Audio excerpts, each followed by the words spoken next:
নমস্কার সবাইকে। নতুন ফিনান্সিয়াল ইয়ার শুরু হয়ে গেছে এবং কিছুদিন পরেই হয়তো আমরা দেখতে পাবো যে আমাদের ইনকাম ট্যাক্সের যে ফর্ম আছে সেই ফর্ম আমাদের কাছে চলে আসবে। এই ফর্ম চলে আসলেই একটা মানুষের মধ্যে স্বাভাবিকভাবেই একটা জিনিস চলে আসবে যে তার ইনকাম ট্যাক্স রিটার্ন তাদের জমা করতে হবে, এবং সেই ইনকাম ট্যাক্স রিটার্ন জমা করতে গেলেই কি দরকার পড়বে কিছু ডকুমেন্টসের। তা আজকের ভিডিওতে আমরা আলোচনা করব আপনার ইনকাম ট্যাক্স রিটার্ন জমা করার সময় কোন কোন ডকুমেন্টস আপনার হাতের কাছে রাখতে হবে, এবং এখন এই যে ফাঁকা সময়টা রয়েছে এই সময়ে আপনাকে কোন কোন ডকুমেন্টস জোগাড় করে রাখতে হবে। তাহলে বন্ধুরা শুরু করা যাক আজকের ভিডিও। প্রথমে চলে আসি স্যালারিড পার্সনদের ক্ষেত্রে কোন কোন ডকুমেন্টস লাগবে। যারা স্যালারিড পার্সন তাদের মধ্যে ম্যাক্সিমাম মানুষ আছেন যাদের কিনা ফর্ম 16 অফিস থেকে দিয়ে দেয়। অফিস থেকে যখন আপনার ফর্ম 16 দিয়ে দেবে তখন অবশ্যই একটা জিনিস খেয়াল রাখবেন, সেই ফর্ম 16-এর মধ্যে পার্ট এর সাথে সাথে জানি পার্ট বিটাও থাকে। আমরা অনেক সময় দেখেছি অনেক ব্যক্তি চলে আসে তার ফর্ম 16 নিয়ে অনলি পার্ট এ, সেক্ষেত্রে ইনকাম ট্যাক্স রিটার্ন জমা করা কিন্তু একটু অসুবিধা হয়ে যায়। এর জন্য অবশ্যই দেখে নেবেন পার্ট বি জানি সাথে সাথে থাকে। 2 নম্বর যে জিনিসটা আপনার লাগবে সেটা হলো আপনার 26A যদি আপনার কোনো ধরনের কোনো টিডিএস কেটে থাকে। 26A সম্পর্কে ম্যাক্সিমাম মানুষই আপনারা জানেন, আমি জানি। যদি কোনো কারণে না জানেন তাহলে অবশ্যই ডেসক্রিপশন বক্সে লিঙ্ক দিয়ে রাখবো আমি একটি ভিডিওর, সেটা অবশ্যই দেখে নেবেন এবং কী করে 26A আপনি বের করতে পারবেন সেটাও কিন্তু সেই ভিডিওতে পেয়ে যাবেন। 3 নম্বর যেই জিনিসটা আমাদের কাজে লাগবে সেটা হলো আপনার এআইএস এর সাথে আপনার ফর্ম 16-এর যে ডেটা আছে সেই ডেটাটা কিন্তু অবশ্যই একবার মিলিয়ে দেখতে হবে। দুটো জিনিস জানি আপনার মিলে যায়। যদি সমস্ত জিনিস ঠিকঠাক থাকে তাহলে কোনো ধরনের কোনো অসুবিধা নেই। যদি দেখা যায় যে দুটোর মধ্যে মিসম্যাচ হচ্ছে সেক্ষেত্রে কিন্তু আপনাকে দেখে নিতে হবে কোন ডেটাটা সঠিক আছে এবং সেই অনুযায়ী আপনার ইনকাম ট্যাক্স রিটার্ন জমা করতে হবে। এইবার স্বাভাবিকভাবে অনেক মানুষের প্রশ্ন একটা জিনিসই আসবে, যদি দেখা গেল তার অফিস থেকে তাকে কোনো ফর্ম 16 দেয় না, সেক্ষেত্রে কী হবে? সেক্ষেত্রে 4 নম্বর আপনার কাছে একটা ডকুমেন্ট অবশ্যই আপনি রাখতে পারেন, সেটা হলো আপনার স্যালারি স্লিপ। যদি ফর্ম 16 আপনি না পান তার মানে একটাই দাঁড়ায় যে আপনার ইনকাম হয়তো ট্যাক্সেবল নয়, তার জন্য আপনার অফিস আপনার উপর কোনো ধরনের কোনো টিডিএস কাটছে না অথবা আপনাকে ফর্ম 16 দিচ্ছে না। এই কারণে আপনার কাছে যদি স্যালারি স্লিপ থাকে তাহলেও কিন্তু সেই স্যালারি স্লিপ থেকে আপনি আপনার ইনকাম ট্যাক্স রিটার্ন জমা করতে পারবেন। এরপরে অনেক ব্যক্তি এরপরে বলতে পারে যে তার কাছে স্যালারি স্লিপও নেই, সেক্ষেত্রে কী করতে পারে? সেক্ষেত্রে কিন্তু তারা তাদের ব্যাংক স্টেটমেন্টে যে টাকার রিফ্লেকশনটা হবে সেই ব্যাংক স্টেটমেন্ট দেখেও কিন্তু তারা তাদের ইনকাম ট্যাক্স রিটার্ন জমা করতে পারেন।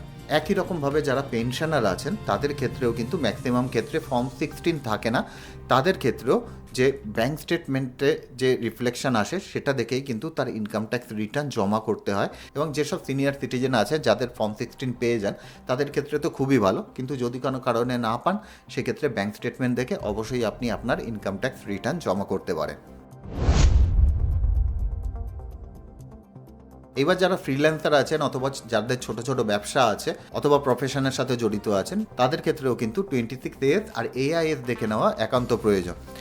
একটা জিনিস কিন্তু বলে রাখি, এই 26A আর এআইএস এর ডেটটা আপনারা মোটামুটি জুন মাসের 15 তারিখের পরে আপডেট পাবেন। তার আগে পর্যন্ত কিন্তু একবারে 100% বলে দেওয়া যাবে না যে এই ডেটাটা সঠিক আছে। মোটামুটি আমরা আশা করতে পারি জুন মাসের 15 তারিখের পরে যে ডেটাটা পাওয়া যাবে সেটার ম্যাক্সিমাম অংশে সঠিক থাকবে। এবার আপনার 26A আর এআইএস তো যেরকমভাবে লাগবে, এর সাথে সাথে আপনি প্রথমবার যদি আপনার ইনকাম ট্যাক্স রিটার্ন জমা করেন সেক্ষেত্রে আপনার বিজনেস থাকলে আপনার ট্রেড লাইসেন্স অবশ্যই আপনার সাথে নিয়ে যাবেন।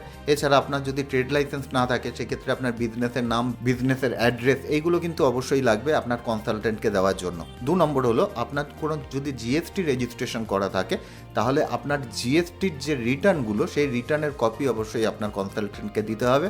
আর যদি কোনো কারণবশত দেখা যায় যে আপনার ইনকাম ট্যাক্স রিটার্ন যিনি জমা করছেন তিনি আপনার জিএসটি রিটার্ন জমা করছেন, সেক্ষেত্রে তিনি ওয়েবসাইট থেকেই এই ডেটাগুলো ডাউনলোড করে নিতে পারবেন। কিন্তু যদি কোনো কারণবশত একই ব্যক্তির কাছে না থাকে অবশ্যই জিএসটি রিটার্নগুলো তাকে দিয়ে দেবেন।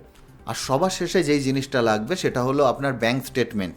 অনেক ব্যক্তি আছে আগের বছর পর্যন্ত যদি দেখা যায় যে তাদের ব্যাংকে খুব একটা ট্রানজ্যাকশান না হয়ে থাকে তাহলে দেখা যায় যে তারা অনেক সময় কনসালটেন্টের কাছে তার ব্যাংক স্টেটমেন্টই দেয় না। এতদিন পর্যন্ত সেটাতে কিছু অংশে কাজ চলে যাচ্ছিল, কেননা এতদিন পর্যন্ত ব্যাংকের যে ব্যালেন্স আছে সেটা ইনকাম ট্যাক্স রিটার্নে দেওয়া ম্যান্ডেটারি ছিল না। এই বছর থেকে ইনকাম ট্যাক্স ডিপার্টমেন্ট কিন্তু এটাকে ম্যান্ডেটারি করে দিয়েছে এবং তার জন্য আপনার ইনকাম ট্যাক্স রিটার্ন জমা করার সময় আপনার ব্যাংকের লাস্ট ব্যালেন্স অর্থাৎ 31/3/2026 যে ব্যালেন্সটি আপনার ব্যাংকে ছিল সেটি দেওয়া ম্যান্ডেটারি হয়ে গেছে। সুতরাং আপনাকে ব্যাংক স্টেটমেন্ট অবশ্যই আপনার কনসালটেন্টকে দিতে হবে, সেটা অবশ্যই মাথায় রাখবেন। এবং কোনো কারণবশত আপনি যদি অ্যাডভান্স ট্যাক্স জমা করে থাকেন সেটাও আপনার কনসালটেন্ট ওয়েবসাইটে পেয়ে যাবে, কিন্তু তারপরেও অবশ্যই আপনি আপনার তরফ থেকে একটা কপি অবশ্যই তার হাতে দিয়ে দেবেন, কোনো কারণবশত ওনার কাছ থেকে জানি মিস না হয়ে যায়। এবার আপনার বিজনেস যদি একটু বড় হয় তাহলে অবশ্যই আপনাকে বুকস অফ অ্যাকাউন্টস মেনটেন করতে হবে। সেক্ষেত্রে আপনার কিন্তু সমস্ত পারচেজ বিল, সমস্ত সেল বিল, জিএসটি রিটার্ন কিন্তু আপনাকে আপনার কনসালটেন্টকে দিতে হবে, ব্যাংক স্টেটমেন্ট তো অবশ্যই দিতে হবে এবং প্রতিটি ট্রানজ্যাকশানের ক্লারিফিকেশনও তাকে দিতে হবে। দেওয়ার পর আপনার কনসালটেন্ট বলবে যে তারপরেও আপনার কোনো ক্যাশে পারচেজ অথবা তেল ছিল নাকি, সমস্ত কিছু তার কাছে বসে আপনার বুকস অফ অ্যাকাউন্টস কিন্তু আপনাকে মেনটেন করতে হবে। এছাড়াও আপনার যদি ক্যাশ পেমেন্টের কোনো ভাউচার থাকে তাহলে সেগুলোও তাকে প্রোভাইড করতে হবে। এবার চলে আসি, আপনার যদি কোনো কারণে ইমুভেবল কোনো প্রপার্টি সেল আপনি করে থাকেন সেক্ষেত্রে কী কী ডকুমেন্টস লাগবে। ইমুভেবল প্রপার্টি বলতে আপনার বাড়ি বা কোনো দোকান আপনি বিক্রি করেছেন অথবা কোনো জমি বিক্রি করেছেন সেগুলোকে বোঝায়। সেক্ষেত্রে অবশ্যই একই রকমভাবে 26AS আর AIS তো সবার ক্ষেত্রে লাগবে, আমি প্রতিবারে বলছি না। যেই জিনিসটা মেনলি লাগবে, আপনি যদি এর সাথে সাথে বিজনেস অথবা প্রফেশনের সাথে জড়িত অথবা স্যালারির সাথে জড়িত থাকেন তাহলে আগের ডকুমেন্টসগুলো আপনি দেবেন, যেটা আপনার জন্য প্রযোজ্য হয়। এর সাথে সাথে আপনি যে প্রপার্টি সেল করেছেন সেই সেল করার যে সেল ডিডটা রয়েছে তার একটা কপি অবশ্যই আপনার কাছে রাখবেন, সেই কপি কিন্তু আপনার কনসালটেন্টকে দেবেন। এছাড়া সেই জমি অথবা বাড়ি কেনার সময় যে দলিলটি আপনার কাছে ছিল সেই দলিলেরও একটা ফটোকপি আপনার কনসালটেন্টকে দেবেন। যিনি বায়ার রয়েছেন আশা করব তার সমস্ত ডিটেল আপনার যে এগ্রিমেন্ট আছে সেই এগ্রিমেন্টের মধ্যে থেকে যাবে। যদি কোনো কারণবশত সে তার মধ্যে পুরোপুরি রকমভাবে না থাকে, বায়ারের প্যান নম্বর, বায়ারের আধার নম্বর, বায়ারের নাম, অ্যাড্রেস, সমস্ত ডিটেল যদি না থাকে কোনো কারণবশত আপনার দলিলের মধ্যে, তাহলে অবশ্যই সেটা আলাদাভাবে আপনি প্রোভাইড করে দেবেন। এছাড়া সেই প্রপার্টি বিক্রি করার সময় আপনি যদি কোনো ধরনের কোনো কমিশন দিয়ে থাকেন সেটা অবশ্যই আপনাকে বলবো যে চেকের মাধ্যমে আপনার ব্রোকারকে দিন।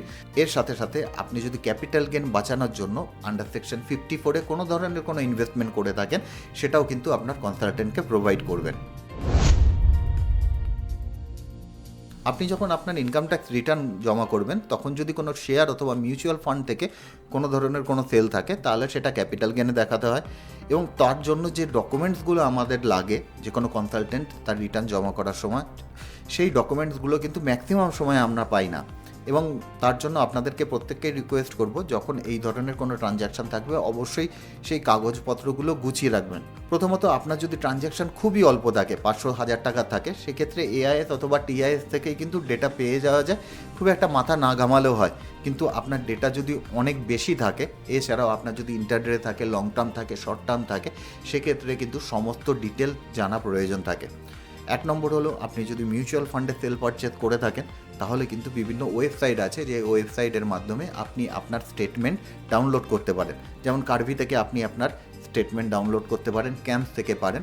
আমি ভিডিওর ডেসক্রিপশানে একটা লিঙ্ক দিয়ে রাখবো যে আপনি কিভাবে আপনার মিউচুয়াল ফান্ডের স্টেটমেন্ট ডাউনলোড করতে পারেন। সেখান থেকে ডাউনলোড করলে ম্যাক্সিমাম চান্স থাকে অ্যাটলিস্ট একটা কনসোলিডেট স্টেটমেন্ট আপনার কাছে মিউচুয়াল ফান্ডেরটা অ্যাটলিস্ট চলে আসে।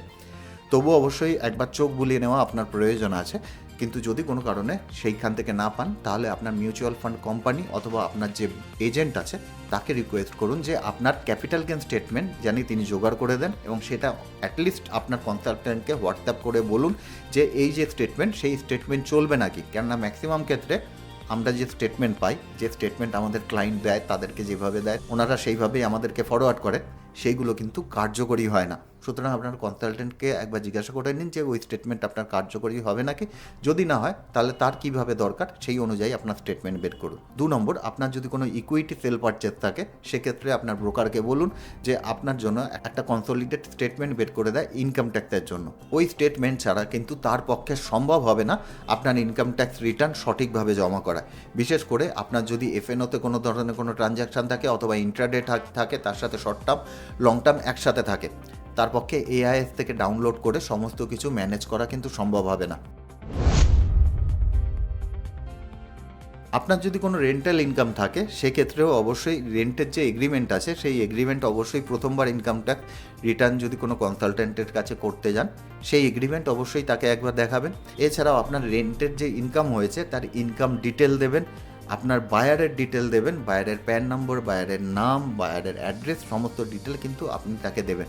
এর সাথে সাথে আপনার যদি সেই প্রপার্টির এগেনস্টে কোনো ধরনের কোনো লোন থাকে সেই লোনের ডিটেলও কিন্তু আপনি আপনার কনসালটেন্টকে প্রোভাইড করবেন, কেননা সেই লোনের যে ইন্টারেস্ট হবে সেই ইন্টারেস্ট কিন্তু আপনি ইনকাম ট্যাক্সে ছাড় পাবেন। নিউ রেজিমে ইনকাম ট্যাক্স রিটার্ন জমা করলেও কিন্তু আপনি আপনার সেই লোনের ইন্টারেস্ট ছাড় পাবেন।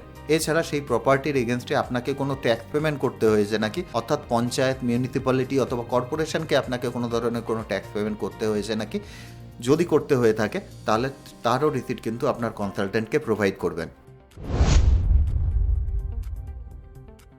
আপনার যদি কোনো ইন্টারেস্ট বাবদ অথবা ডিভিডেন্ড বাবদ কোনো ধরনের কোনো রোজগার থাকে, আমরা কিন্তু ম্যাক্সিমাম ক্ষেত্রেই দেখি সেই ডিভিডেন্ড ইনকাম অথবা আমাদের ইন্টারেস্ট থেকে যে রোজগার আছে সেই রোজগার কিন্তু আমাদের এআইএসের রিফ্লেক্ট করে যায়। এবং এখন টেকনোলজি এত ডেভেলপ করে গেছে এবং তার জন্য ম্যাক্সিমাম ক্ষেত্রেই আমরা দেখি আমাদের কাছে সঠিক ডেটাই কিন্তু রিফ্লেক্ট করে। তারপরেও 2-4-5% মানুষ আছে যাদের কিনা একটু গন্ডগোল হয়ে থাকে। এর জন্য অবশ্যই আপনার এআইএস আর টিআইএস একবার মিলিয়ে দেখবেন। যদি আপনার মনে হয় যে সমস্ত কিছু ঠিকঠাক আছে তাহলে এটা নিয়ে খুব একটা মাথা ঘামানোর কিছু নেই। কিন্তু যদি দেখা যায় যে আপনার ডিভিডেন্টের পরিমাণ হিউজ রয়েছে বা ইন্টারেস্টের পরিমাণ হিউজ রয়েছে, সেক্ষেত্রে বলবো যে আপনার ইন্টারেস্ট সার্টিফিকেট অথবা ডিভিডেন্ড স্টেটমেন্ট আপনি বের করে নিন, সেটা আপনার কনসালটেন্টকে প্রোভাইড করুন। ম্যাক্সিমাম মানুষের ক্ষেত্রে যেহেতু এর অঙ্কটা খুবই অল্প হয়, এর জন্য বলবো যে এআইএস অথবা টিআইএসের উপর ভরসা করতে পারেন। 90-95% ক্ষেত্রে কিন্তু সেটা সঠিক থাকে। যদি অল্প পরিমাণে আপনার ডিভিডেন্ড অথবা ইন্টারেস্ট থাকে তাদের জন্যই বলছি, না হলে অবশ্যই তার স্টেটমেন্ট আপনি একবার তুলে নেবেন। এবার চলে আসি যে আমরা তো ইনকাম ট্যাক্স রিটার্ন জমা করব, কিন্তু তার সাথে সাথে কি আমাদের ইনভেস্টমেন্টের ডিটেলও আমাদের কনসালটেন্টকে দিতে হবে? এটা কিন্তু একেবারেই না, ইনভেস্টমেন্টের ডিটেল দেওয়ার প্রয়োজন নেই। যদি আপনি কোনো বিজনেসম্যান হন তাহলে কিন্তু তার ইনভেস্টমেন্টের ডিটেল কনসালটেন্টকে দেওয়ার প্রয়োজন আছে, এই কারণে তার যদি অ্যাকাউন্টস তৈরি করতে হয়। যদি অ্যাকাউন্টস তৈরি করার কোনো প্রয়োজন না থাকে তাহলে আপনার ইনভেস্টমেন্টের ডিটেল দেওয়ার প্রয়োজন নেই। ইনকাম ট্যাক্সের ফর্মের মধ্যে সেই ধরনের কোনো কিন্তু জায়গাই নেই যেখানে আপনি দেখাতে পারবেন আপনি এবছর কত ইনভেস্টমেন্ট করেছেন, যদি না আপনার রোজগার 50 লাখের উপরে হয়। 50 লাখের উপরে যাদের রোজগার তাদের কিন্তু অ্যাসেটের একটা ডিক্লারেশন দিতে হয়। এছাড়া বাকিরা যারা আছে তাদের কিন্তু অ্যাসেটের ডিক্লারেশন দিতে হয় না, যার ফলে আপনার ইনভেস্টমেন্টের ডিটেলও দিতে হবে না। একটা জিনিস খালি খেয়াল রাখবেন, এমন না হয় যে আপনার রোজগার দেখা যাচ্ছে যে 10 লাখ টাকা বছরে, আর আপনি প্রতি বছর 12 লাখ টাকার একটা প্রপার্টি কিনছেন বা কোনো ইনভেস্টমেন্ট করছেন। সেটা হলে স্বাভাবিকভাবেই প্রশ্ন জাগবে যে আপনি ইনভেস্টমেন্টগুলো কোথা থেকে করছেন। যে ইনভেস্টমেন্টগুলো করছেন সেগুলো আপনার রোজগার থেকে হলেই কোনো ধরনের কোনো ক্লারিফিকেশনের অথবা সেগুলোকে ডিসক্লোজ করার ইনকাম ট্যাক্সের ফর্মের মধ্যে কোনো প্রয়োজন নেই। আশা করি ভিডিওটি থেকে আপনাদের অল্প কিছু হলেও ভ্যালু প্রোভাইড করতে পারলাম। যদি ভিডিও ভালো লাগে বন্ধুবান্ধবের মধ্যে অবশ্যই শেয়ার করবেন। দেখা হচ্ছে নেক্সট ভিডিওতে, ততক্ষণের জন্য বাই।